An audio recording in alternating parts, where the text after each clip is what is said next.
Las claves de la información, seguilas en Asteriscos, con José Calero e Iván Damianovich.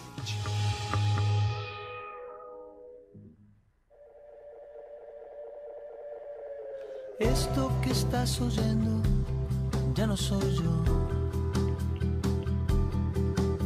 Es el eco del eco del eco de un sentimiento.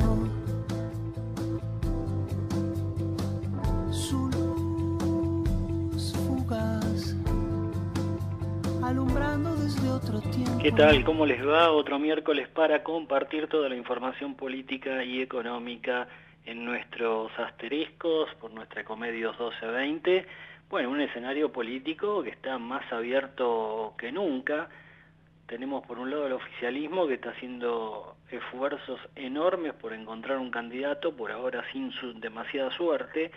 Cristina Kirchner no se decide si finalmente encumbra a el actual ministro del Interior, Eduardo Guado de Pedro, mientras que Sergio Massa hace sus cálculos y dice que todavía tiene la posibilidad de ser él el candidato por el Frente de Todos rumbo a las elecciones presidenciales de este año. ¿Qué dato es el que más pondera a Sergio Massa? Bueno, uno que se conoció hoy: estaría desacelerándose la inflación, el rubro de alimentos sube menos de lo esperado en la última semana.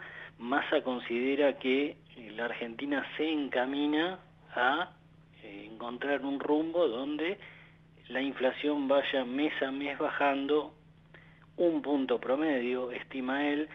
Eso implicaría que en 3 meses el costo de vida se ubicaría por debajo del 5% y considera que en ese caso el país puede llegar a encaminarse, el humor social mejorar y él erigirse como el único candidato, el candidato por consenso del Frente de Todos rumbo a las primarias de agosto. Ahí Massa tiene un problema, es el que provocaron hoy los gobernadores del justicialismo que se reunieron y dijeron, bueno, uno de nosotros tiene que estar en el binomio, en las candidaturas a presidente, uno de nosotros tiene que ser el candidato a vice, y bueno, en ese caso Guado de Pedro quedaría de lado, eso no sería del gusto del paladar del kirchnerismo, así que bueno, todo está abierto en el oficialismo. Está también Daniel Scioli, quien ratificó que él quiere ir a una PASO, a una primaria, porque considera que la gente lo recuerda bien y que puede tener una chance de ser el candidato por el oficialismo. En la vereda de enfrente está todo mal, todo confuso, mucha polémica. Juntos por el Cambio, mes a mes, se va deteriorando. Mauricio Macri renunció a ser candidato, pero no a tratar de incidir como lo hace Cristina Kirchner en el oficialismo, y Mauricio Macri, se sabe, tiene su corazoncito con Patricia Bullrich. Bullrich quiere ser la candidata presidencial y por otra parte Horacio Rodríguez Larreta dice, bueno, yo tengo pergaminos, tengo experiencia, hace 20 años que estoy trabajando en este proyecto, tengo que ser yo el candidato. Habrá que ver también qué ocurre con los aliados, ¿no? Los radicales de Juntos por el Cambio. Lo vamos a analizar junto a Iván Damianovich. ¿Cómo estás, Iván? Muy bien, José, buenas noches, ¿cómo estás? Bueno, un escenario confuso tanto en el oficialismo como en la oposición. Hay varios candidatos dando vueltas y todos dicen tener más chances, como siempre ocurre. Juntos por el Cambio parece que se va complicando cada vez más en sus internas, ¿no? Bueno, acá lo que no podemos perder de perspectiva, José, es que estamos a muy poco tiempo, de un recambio de gobierno. Sí, me parece que no estamos tomando la adecuada dimensión de la importancia, ¿no? De la relevancia de un hecho que pareciera haber quedado en segundo plano.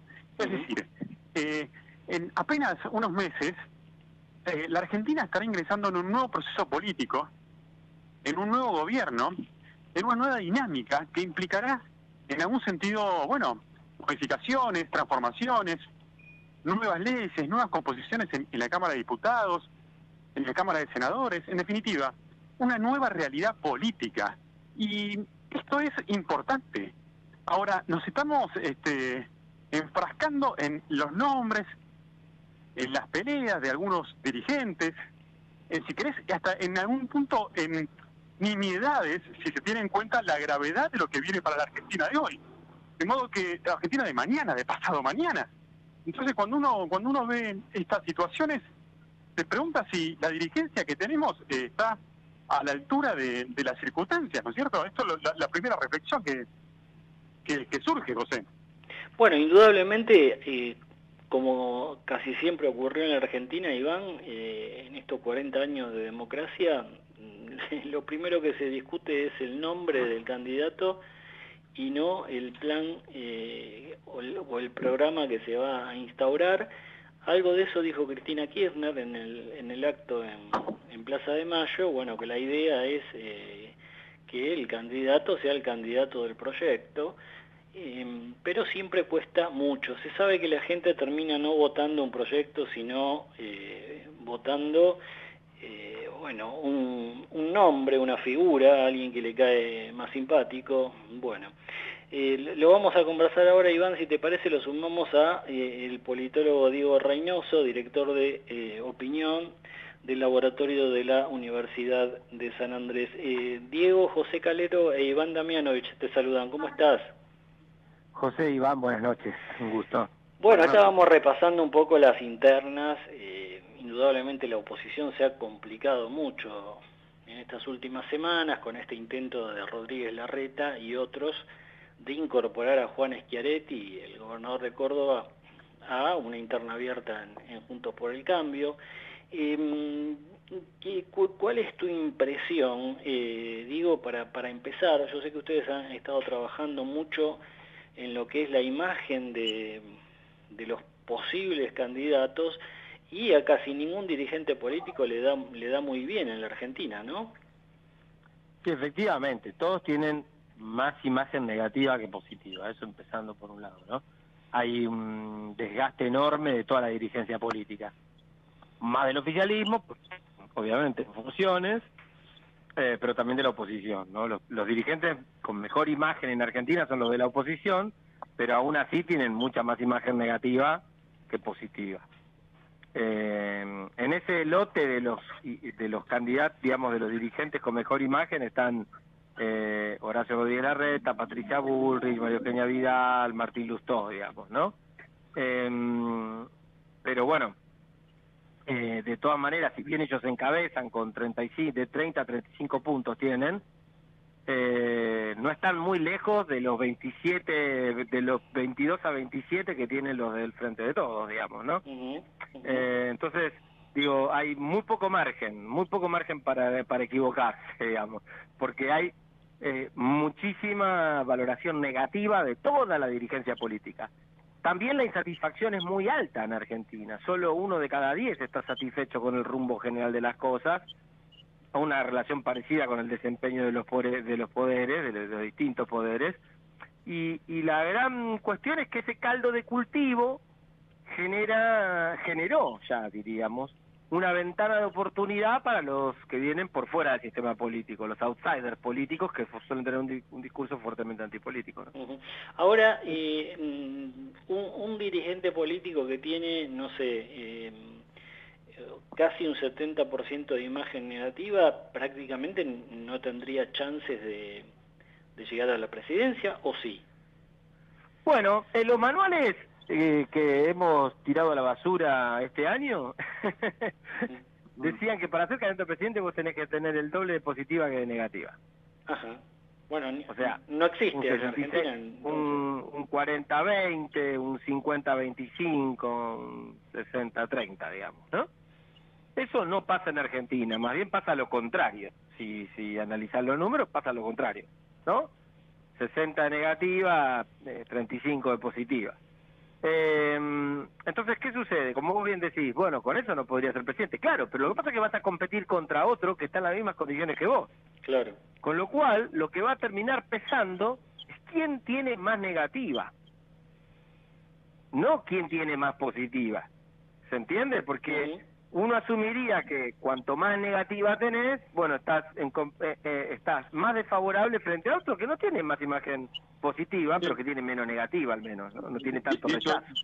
Dicho de otro modo, digo, buenas noches, Iván Damianovich, ¿cómo estás? ¿Qué tal, Iván? Dicho de otro modo, bueno, en definitiva, perderá el peor, no es que ganará el mejor, digamos, perderá en todo caso quien ostente los peores números, pero no claro, podemos... exactamente, o sea, el más rechazado, pierde el más rechazado, de los que lleguen. De los que lleguen. Claro, lo que decíamos, y eventualmente en un balotaje, bueno, esto se va a polarizar seguramente, pero aún así, llegando a un balotaje, quien fuera el que fuera, digamos, estamos llegando con guarismos muy pobres, con dirigentes que no terminan de conmover a multitudes, de movilizar a masas. Estamos viendo, digamos, una calidad dirigencial que recién lo referíamos, digamos, con la importancia que tiene en la historia argentina una elección como esta, presidencial, con una crisis económica como hace mucho tiempo no veíamos en el país, que debería enamorar probablemente a la sociedad o involucrar, si querés. Estamos llegando a las instancias decisivas con personas que son o rechazadas o directamente ni siquiera son tenidas en consideración por el electorado. Bueno, no, en algunos hay algunos que de hecho no tienen nivel de conocimiento siquiera, o sea, no podemos decir si tienen posición negativa porque no se los conoce, pero bueno, empezará un fuerte proceso de instalación política y veremos, ¿no?, cómo llegarán a agosto. Hoy la pintura es esa. Bueno, veremos qué se puede hacer, veremos qué se podrá hacer del 24 de junio hasta agosto y qué vínculo van a tener una vez definidos los candidatos con la opinión pública de esos candidatos, ¿no? No, mi pregunta era, si en todo caso, si vos recordás otras campañas donde estemos llegando a instancias tan definitivas o definitorias como esta, donde, bueno, hay que cerrar alianzas, eventualmente cerrar listas, donde los dirigentes o los precandidatos estén tan difusos, es decir, estamos llegando prácticamente lo que sucede, a 20... Sí, estamos de acuerdo. Hay dos cosas. Bueno, en mayo, la campaña anterior, el Frente de Todos no tenía candidato hasta mayo, y en mayo apareció uno que no era ni siquiera estaba en la lista de candidatos, que fue Alberto Fernández, ¿no? Correcto. Frente de Todos, Juntos por el Cambio tenía el presidente que iba a reelegir, y bueno, era más claro todo. Pero quiero decir, hay algo que no sé si es que es nuevo, pero sí que desde que existe la ley electoral que se votó en 2010, creo que las PASO creo que son desde el 2010 más o menos, o para el 2009, ya no me acuerdo cuándo se implementaron, creo que para el 2010. Bueno, para el 2009 porque vivía Kirchner, que fue cuando... Sí, pero vivía Kirchner cuando se aprobó, pero no sé si se usaron en el 2009, eso no me acuerdo. Bueno, pero en el 2011 sí se usaron. Digo, esto, y con la sensación esta de que mucha campaña erosiona y demás, se acotaron mucho los tiempos en relación a la elección desde el registro de candidatura y las campañas. Lo cual esto hace que legalmente demores mucho en definir los candidatos, ¿no? ¿Qué sé yo? En el año 89 hubo elecciones presidenciales, pero en el 88 había sido la interna entre Menem y Cafiero, y ahí había terminado todo, claro. Entonces, casi un año antes. Acá no pasa eso porque, bueno, la ley solo deja muy poco margen, ¿no? Vos registrás las candidaturas el 24 de junio, en agosto son las PASO, y en octubre votás en la general. Entonces se concentra. Yo creo que la ley quiso, el objetivo del legislador era, o de los que promovieron esta legislación era, tratar de reducir al menor tiempo posible la competencia y la campaña, pero el efecto colateral, lo estamos viendo hoy, es la incertidumbre que genera en contextos donde no hay candidaturas definidas, ¿no? Ahora, decimos que en el oficialismo, por ahora, no está claro el panorama, en la principal fuerza de la oposición tampoco. Es más, a medida que pasan los días, parece que el escenario se complicará cada vez más con estas ideas que surgen a último momento de incorporar nuevos dirigentes a una primaria, a un debate. Y mientras tanto tenés una tercera fuerza que emerge como hace rato no emergía en la Argentina, y con un candidato sobre el cual no hay discusión, con definiciones contundentes en distintos temas, algunas de las cuales parecen estar impactando o interpelando a la opinión pública. Y yo estaba mirando acá, teniendo en cuenta que en agosto van a poder votar los mayores de 16 años, también dice las personas de 15 años que cumplan antes del 27 de octubre, y hay un electorado joven muy grande, y la consulta que te hago, Diego, es si ese electorado joven tampoco tiene mucho interés en esta elección, o en cambio se inclinaría por alguno de los candidatos. No lo sé, la verdad que la pregunta tuya yo no la sé. Lo que sí veo es que digamos, si toda tu reflexión conduce a la pregunta por Milei, lo que yo te diría es, si en el 2021 Milei estaba fuertemente anclado en los sectores jóvenes y urbanos, y eso ya no está pasando para esta elección, ¿no? En esta elección ya no hay diferencia estadísticamente significativa entre las franjas de edad y el respaldo a Milei. O sea, es parejo, digamos. En los años en los que tienen 50, 60, 40, 30, 20 o 16, la proporción del voto es parecida. No es que hay, como la mismo ocurre con las clases casi sociales, exclusivamente voto a Milei. ¿Cómo? ¿Lo mismo ocurre con las clases sociales? En nivel socioeconómico lo mismo. En la única categoría en donde Milei, donde hay diferencias, en el único segmento en donde hay diferencias en el voto a Milei es en el género. El doble de hombres que mujeres lo vota Milei. Lo cual para mí es un dato interesante para analizar. Yo no lo digo mucho porque es más estratégico, pero pues, me tocaste el tema. Es que en un balotaje eso sería el problema que tendría Milei para poder ganarlo. Es decir, que genera más rechazo entre las mujeres que en los hombres. Claro, por supuesto. Tiene, si Milei mide 18, suponte, ¿no? 25 varones, 12% mujeres. Así es, casi te diría en todos los cortes de edad, son más varones que mujeres las que respaldan a Milei. Lo cual es lógico y sensato, porque la agenda de Milei es muy antiderechos de las mujeres, digamos, ¿no? Entonces, bueno. La última por mi parte, digamos, hace un rato nada más terminó la reunión de gobernadores del justicialismo en el CFI, en el Consejo Federal de Inversiones. Bueno, de ahí surge una voluntad, si se quiere, de ir con una lista de unidad y, en todo caso, ofrecer un único candidato.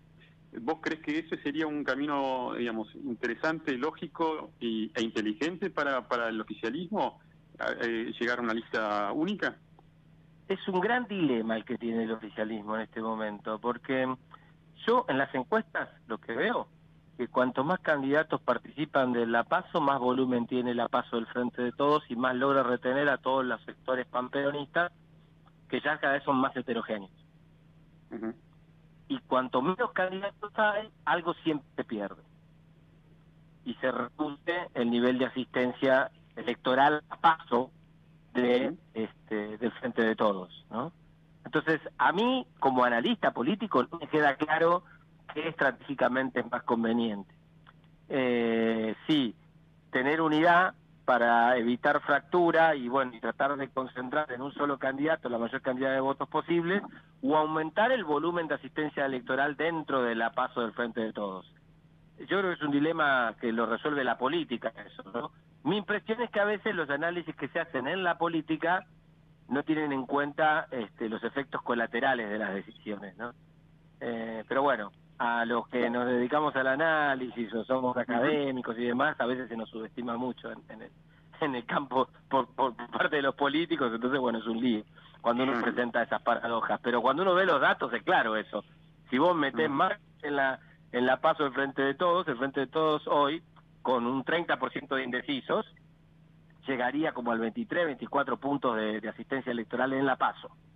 Y cuando lo reducís a unos pocos candidatos, eso se puede caer a 18, 17 puntos. Teniendo en cuenta que estamos a un poco más de 2 meses de las primarias, este dato que hoy difundiste de que alrededor de un tercio del electorado no sabe o prefiere no responder a quién va a votar, está en línea directa con la insatisfacción que existe de la gente por la clase política. No, porque siempre hay este valor de indecisión. Ah, ok. Siempre de hecho en 2019 era aún más, porque teníamos un 18 puntos de los que decían prefiero no responder. 18 puntos de prefiero no responder. Hoy tenemos 5 puntos nada más los que dicen prefiero no responder. ¿Qué quiero decir con esto? Me parece que es más transparente la opción de voto para esta elección. Lo que pasa es que hay mucha incertidumbre. Yo creo que el 24 de junio se va a ordenar un poco más eso, para saber quiénes son, como dicen los mexicanos, qué tanto es tantito. Porque vamos a saber realmente, efectivamente, quién compite, ¿no? Y cuando uno hace las encuestas, y por eso a veces hay tanta diferencia, porque, bueno, la metodología que usamos es distinta. Cuando uno pone a todos es una pregunta. Cuando uno pone solamente a 2, bueno, ahí cambian, se entiende, los porcentajes. Entonces, a partir del 24 esto se ordena y ya sabemos quiénes son los que compiten. Entonces, creo que vamos a tener una foto menos pixelada de lo que realmente está pasando en la sociedad argentina en relación con las elecciones, ¿no? Diego, gracias, que te vaya muy bien. No, por favor, que tengan una buena noche. Un abrazo. Ahí estaba el politólogo, investigador del CONICET, Diego Reynoso, director de opinión de la Universidad del Laboratorio de la Universidad de San Andrés, repasando unos números. Imagen positiva, Patricia Bullrich, primera con 35 puntos, no es intención de voto, sino imagen positiva. Rodríguez Larreta 32, Milei 29, Massa y Guado de Pedro 21. Todos tienen el doble de imagen negativa, o casi todos tienen el doble de imagen negativa que positiva. Es todo un tema Iván, que van a tener que remontar los dirigentes, ¿no? Por eso lo decíamos al comienzo, José. Me parece que acá lo grave de la situación en la que estamos es que nos enfrentamos a una elección nada más y nada menos que de carácter presidencial. Se va a elegir el próximo presidente de la nación, se van a elegir diputados nacionales, senadores, intendentes. Quiero decir, es una de las elecciones, digamos, no de medio término, de las que importan y en serio, no porque las otras no importen, sino porque, bueno, en todo caso, es otra dinámica de la democracia. Y a mí me parece que estamos llegando con candidatos muy flojos que no enamoran, que no tienen en todo caso un nivel de conocimiento sostenido en el tiempo y afianzado, con figuras que todavía están en proceso de maduración en algunos casos, o con discusiones que realmente están muy alejadas de la realidad. Y bueno, me parece que es una campaña en ese sentido muy atípica, ¿no? Que me parece grave, porque en definitiva, a alguien de todos estos que estamos mencionando, José, desde hace ya un tiempo, alguno de estos va a ser el próximo presidente, alguno de estos va a tomar las decisiones que hasta ahora se han evitado, digo, sea del color político que sea. Entonces me parece que la madurez de la dirigencia exige que en este momento cesen en todo caso las discusiones estériles, ¿no? Y que en todo caso, bueno, se sometan a la voluntad popular y una vez resuelto, si querés, la lista, bueno, a trabajar por propuestas, por escenarios, por plataformas de gobierno, por leyes, por esquemas de poder que logren gobernabilidad. En ese sentido me parece lógico el planteo de Rodríguez Larreta estos días, a partir de su intención de incorporar a Juan Schiaretti, estemos o no estemos de acuerdo con su incorporación, pero lo que subyace detrás de ese mensaje, que probablemente tenga tintes electoralistas, lógicos, estamos en una campaña, bueno, lo que subyace es seguramente che, ¿con qué Argentina o de qué manera vamos a construir la Argentina que viene? Y lo que viene, y esto es análisis personal, como sabés, José, es la necesidad de encontrar consensos, diálogos entre gente, entre dirigentes, bueno, capaces de poner sobre una misma mesa intenciones comunes, objetivos comunes, más allá de las diferencias. Las diferencias nos han llevado, José, hasta donde estamos. Un país quebrado, una grieta que todo se lo devora, una división que obtura cualquier posibilidad de avance, de desarrollo. Lo que viene necesariamente tiene que ser distinto. Y esa discusión hay que plantearla cuanto antes, sean quienes sean, digamos, me parece que esto es clave. Hace un rato terminó una reunión sorpresa, Iván, entre Alberto Fernández y Sergio Massa. Sí.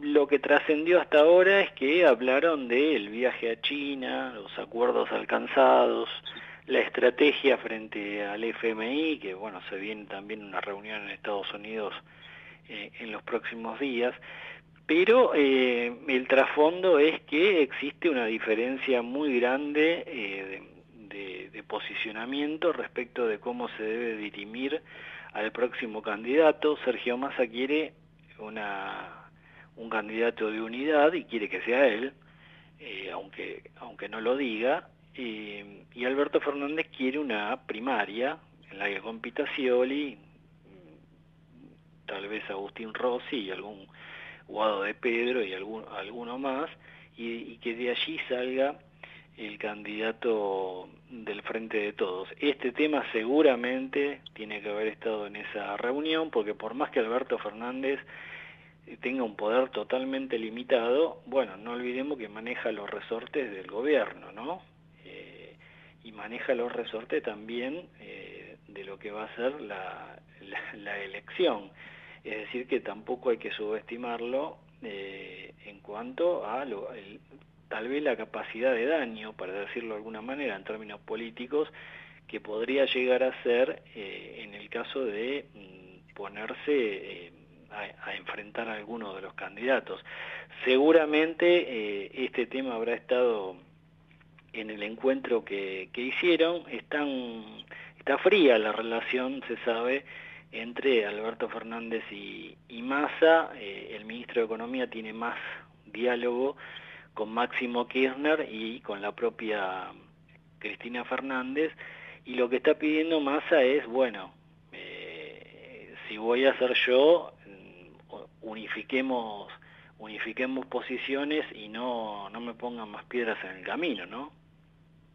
Bueno, todavía son especulaciones, pero como bien decía José, la intención de Massa es, bueno, abrir ese espacio en el medio de esta conversación, en el medio de este debate, y aparecer él como el referente único de un espacio destinado, muy probablemente, a perder.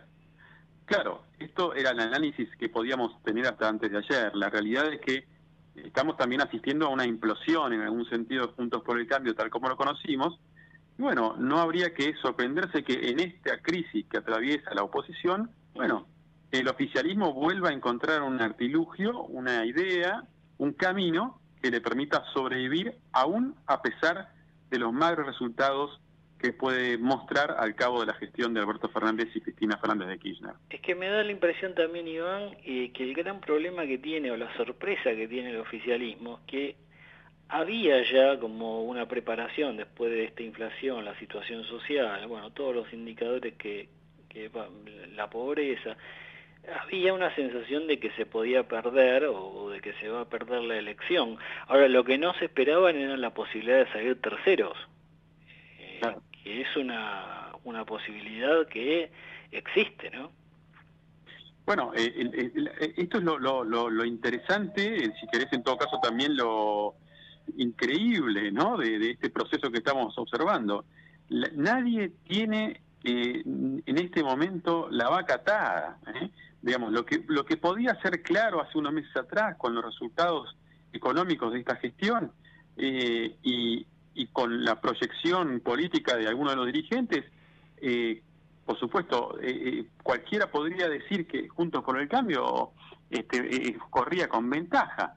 Bueno, esto empezó a crujir con, sobre todo, el enfrentamiento entre Patricia Bullrich y Horacio Rodríguez Larreta, que ahora se ve todavía potenciado.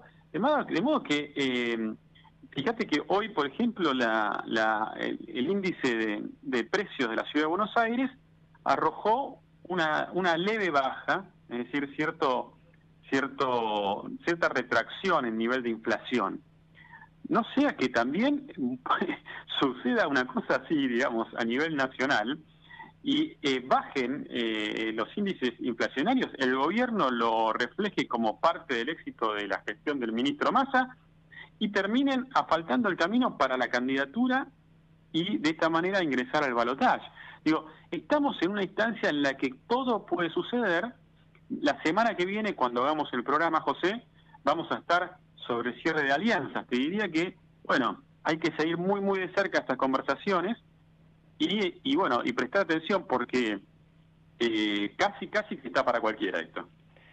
Bien, Iván, la semana próxima la seguimos. Un saludo grande por un día del periodista que ya está terminando. Y bueno, continuamos, nos reencontramos el miércoles próximo. Tantos años de profesión compartida. Te mando un abrazo grande en este día, por supuesto, a vos, a los colegas, a toda la producción, bueno, y a toda la gente que compartimos y de la que somos amigos, que sería muy largo enumerar aquí, pero que nos vienen acompañando hace tantos años en Asteriscos y en nuestros proyectos también y tareas individuales. Así que un abrazo grande y feliz día, José. Un abrazo, chau. Chau. Vamos la radio, somos tu voz. Vamos con Eco, siempre la verdad y la mejor información. ¿Cuándo fue la última vez que te tomaste un respiro para ver un amanecer? Descubriendo lugares distintos que te hacen soñar, emocionar. Lugares que se convierten en felicidad cuando compartís ese momento con amigos. ¿Cuánto hace que no te tomás un respiro para descubrir algo distinto? Catamarca es mucho más que un destino. Cuidar es la herramienta digital del Ministerio de Salud. Descárgala en tu celular a través de tu App Store o Google Play y carga tus datos. La aplicación te permite hacer un autodiagnóstico, acceder a tus certificados y consultar el resultado de tu hisopado. Ahora podés acceder a la información provista por el Ministerio de Salud y ver tu diagnóstico COVID-19 de forma rápida y sencilla. App Cuidar. Sigamos cuidándonos. Gobierno del Pueblo de Merlo. Intendencia Menéndez. Informate en ecomedios.com. Seguinos en Facebook.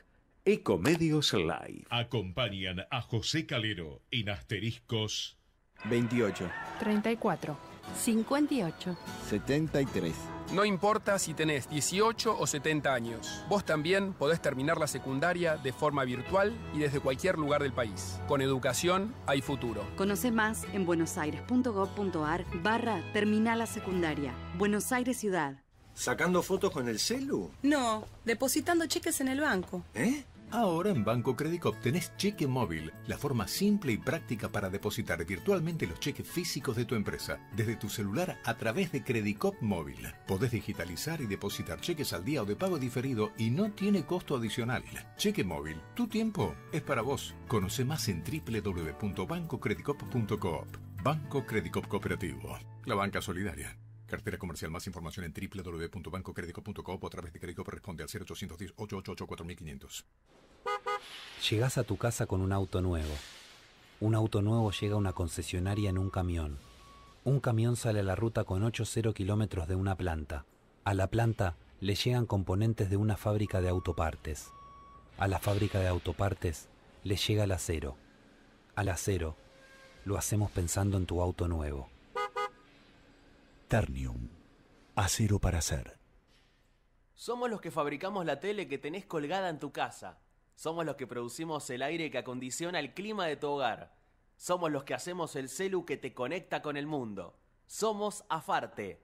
Somos industria. Grupo Petersen, desde 1920, construyendo el país. ¿Estás por viajar? No importa dónde vayas. Disfruta desde que llegás al aeropuerto. Aeropuertos Argentina 2000 te espera con distintas opciones para darte un gustito. Wi-Fi libre y gratuito, opciones de estacionamiento y mucho más. Aeropuertos Argentina 2000. Capacitate de forma fácil y gratuita. Accede al Instituto Legislativo de Capacitación Permanente en legislatura.gov.ar. Legislatura porteña. Nos une la ciudad. El Banco Provincia se está actualizando. Más tecnológico, más dinámico, más innovador. En otras palabras, el Banco Provincia está más 2.3. Seguí nuestras redes y entérate todo lo que se viene. Banco Provincia. ¿Sabías que todos los accidentes por inhalación de monóxido de carbono son evitables? Chequea que la llama de tus artefactos sea siempre azul. No olvides ventilar los ambientes de tu hogar todos los días, verificando que las rejillas cuenten con salida al exterior y las ventilaciones no estén tapadas ni sucias. Y controla las instalaciones internas con un gasista matriculado. Con estos consejos, proteges a tu familia. Metrogas, damos calor. Y ahora, el mundo que viene en Asteriscos. Con toda la información sobre las tecnologías de vanguardia con Rodrigo Barber. Bien, y el mundo que viene con toda la tecnología de punta, la que está transformando muchas realidades, llega de la mano de Rodrigo Barber. ¿Cómo estás, Rodri? ¿Qué tal? Buenas noches, José. Bueno, y esta semana o estos últimos días hubo novedades importantes de un gigante de la tecnología que pueden dar que hablar y algunas hasta generar ciertas polémicas, ¿no? Esta semana, así como cubrimos en semanas anteriores eventos importantes de Google, de Microsoft, también le toca a Apple, otra de las enormes gigantes de la informática que tantas grandes innovaciones nos han aportado. Y este lunes fue la Conferencia Mundial de Desarrolladores de Apple, que se hace todos los años y donde muestran las novedades y las cosas que van presentando. Después de algunos añitos en los cuales por ahí nos dejaban con pocas cosas, este año, bueno, nos trajeron un paquete un poco más completo. Empezando por las novedades en el hardware, que, bueno, presentan actualizaciones en sus líneas de computadoras de escritorio y sus notebooks.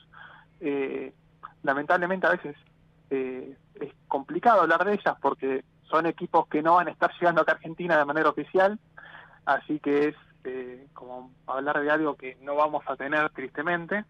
Bueno, y si llegan, Rodri, hay que ver a qué precios. El otro día estábamos mirando algunos precios y nos sorprendíamos con notebooks que oscilan los 4 millones de pesos, ¿no? Sí, precios absolutamente imposibles. Y como decía, además sin que haya importadores oficiales de la marca, así que muy limitado, tristemente. Presentaron sus nuevas líneas de notebooks, sus nuevas líneas de computadoras de escritorio, tanto las profesionales como las de uso general, y las nuevas versiones de su sistema operativo para computadoras y lo que es todo lo que vendría a ser el iOS 17, lo que es para celulares, tablets, con novedades que a nivel software son mínimas, son actualizaciones que no son tan importantes. Apple siempre se ocupa de agregar cositas que llaman mucho la atención, pero a nivel técnico realmente no son grandes cambios.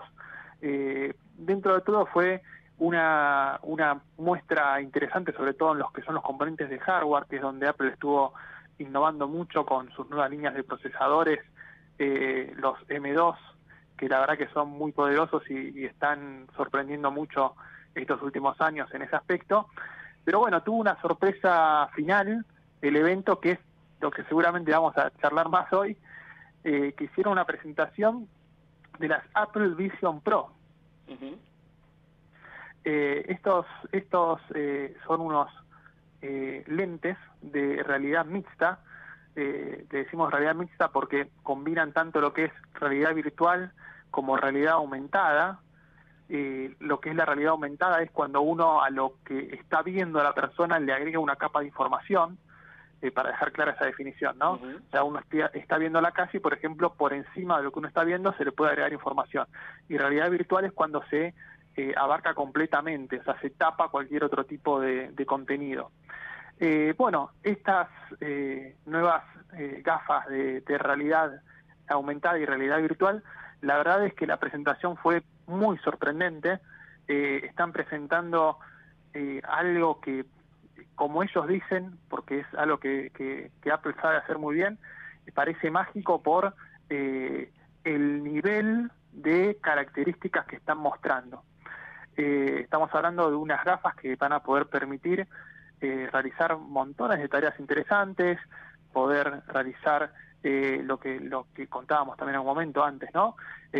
Poder, por ejemplo, poner a una persona en otro espacio, poder ponerse las gafas y ver a alguien como si estuviese hablando con uno adelante, poder hacer videoconferencias, poder ver pantallas del dispositivo directamente como si estuviesen flotando delante nuestro. Cosas muy interesantes, pero sobre todo muy interesantes por la calidad con la que está prometiendo Apple que va a funcionar esto. Ahora, ¿cuál es la realidad? La realidad es que estas tecnologías no son nuevas. Son tecnologías que ya tienen su tiempo y en la que, bueno, por ejemplo, tenemos que recordar que Google Glass, esos famosos anteojitos, sí, hace casi una década estaban generando polémica porque, bueno, te ponían esa especie de capa de información.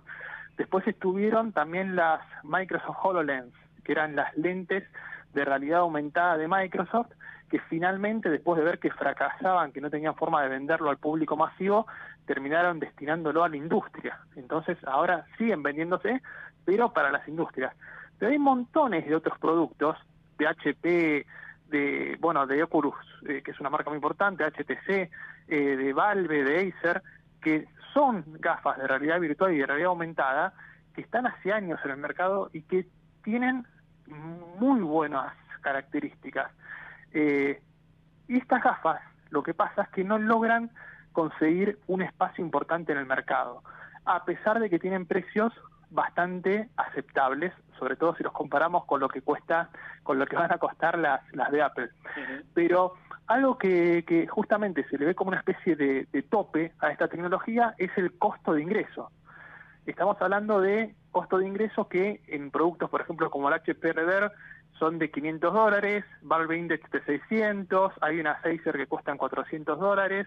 Ahora, Oculus, que fue una marca que trabajó durante muchos años, es una de las grandes innovadoras, que la compró Meta, Facebook, para su metaverso, van a sacar una versión actualizada de $499, y sin embargo, esos productos no tienen realmente un nicho importante. Quizás en algunos espacios, pero muy limitados. Bueno, habrá que ver si ahora con este lanzamiento de Apple lo logra masificar. No va a ser en Argentina, por supuesto, porque, como decíamos, los precios están por las nubes, pero habrá que ver cómo esta tecnología funciona sobre todo en el mercado de los Estados Unidos y después ver si llega a Europa. Rodri, la seguimos la semana próxima. Bueno, muchas gracias. Hasta la semana que viene. Un abrazo grande. Ahí estaba Rodrigo Barber con toda la tecnología de este mundo que viene. Y ya lo tengo en línea al economista Jorge Vasconcelos. ¿Cómo está, Jorge? Hola, ¿qué tal, José? Feliz día antes que nada. Bueno, muy feliz muchas día. gracias. Y gracias como siempre por tu amable atención, por estar ahí para explicarnos dónde estamos parados. Y yo arrancaba hoy el programa comentando que hay algunos indicios, bueno, hoy se difundió un dato también de la ciudad de Buenos Aires, de una desaceleración en estos saltos de precios que venimos soportando en los últimos meses. Indudablemente es temprano todavía para decir si es una tendencia, habrá que esperar los datos del INDEC, pero ¿cuál es tu información, tu análisis sobre dónde estamos parados en este problema enorme que es la inflación, ¿no? Mira, sí, el dato de la Ciudad de Buenos Aires puede anticipar que cuando el INDEC divulgue los datos de inflación nacional, digamos, se ubiquen por debajo del 8, que era lo que se temía, que fuera por encima del 8, podría estar anticipando los datos de la Ciudad de Buenos Aires que los datos del INDEC puedan estar por debajo del 8%. Y no en el 9 como algunas estimaciones privadas habían cifrado en las últimas horas. Pero de todas maneras yo creo que Hoy estamos en una economía muy indexada, en un andarivel entre el 7 y el 8% mensual, y ese andarivel es muy difícil de perforar, digamos, de ir al 6 o al 5, porque vos tenés el precio del dólar en el mercado oficial ajustándose a un ritmo superior al 7%. Tenés tarifas, por ejemplo, el dato de la Ciudad de Buenos Aires de hoy muestra que los precios regulados, o sea, lo que corresponde, digamos, a precios cuyas subas se autorizan a través del gobierno, esos precios regulados en mayo en la Ciudad de Buenos Aires subieron el 10,3% mensual. Y después tenés el tema de los salarios que se ajustan a plazos cada vez más cortos, o sea, las negociaciones salariales antes se hacían a 6 meses, después pasaron a 4 y ahora ya varios gremios están haciendo acuerdos por 3, o sea, es como una calecita que gira entre el 7 y el 8% mensual de una manera bastante sincronizada. Y además no existen anclas suficientemente fuertes, anclas suficientemente pesadas como para revertir esa dinámica de indexación, porque la política monetaria en realidad está yendo detrás de la inflación.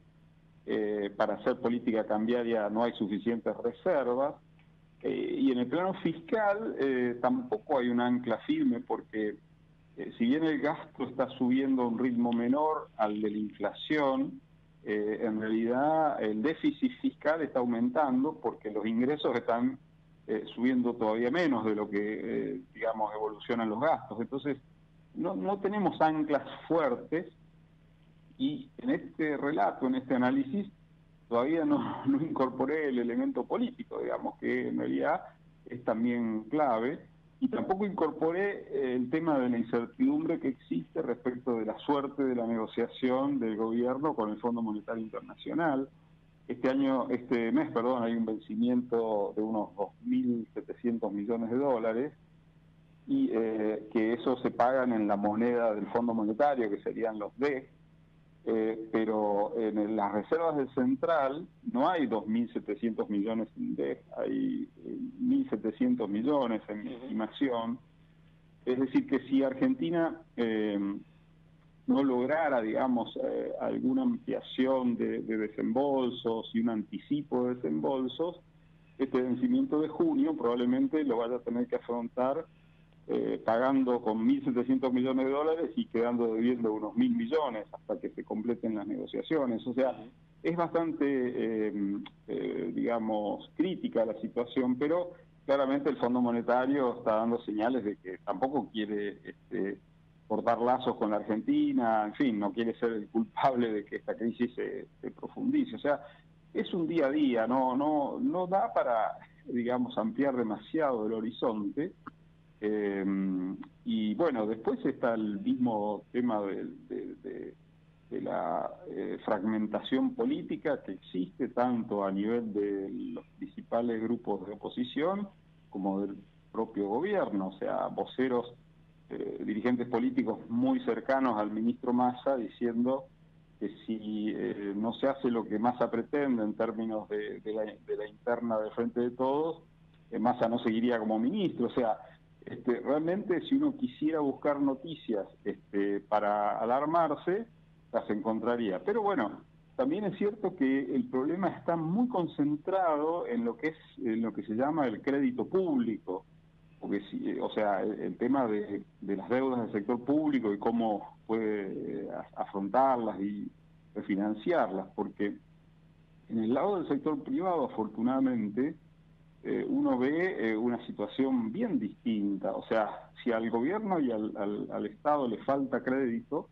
a las empresas líderes en la bolsa, por ejemplo, el crédito es un problema menor. O sea, los bonos de compañías como Arcor, YPF, otras petroleras, algunas agrícolas, los bonos de deuda externa de esas compañías hoy pagan rendimientos del 6, 5, 6, 7%. Bueno, y también anual, es notorio el incremento en los precios de las acciones, ¿no, Jorge?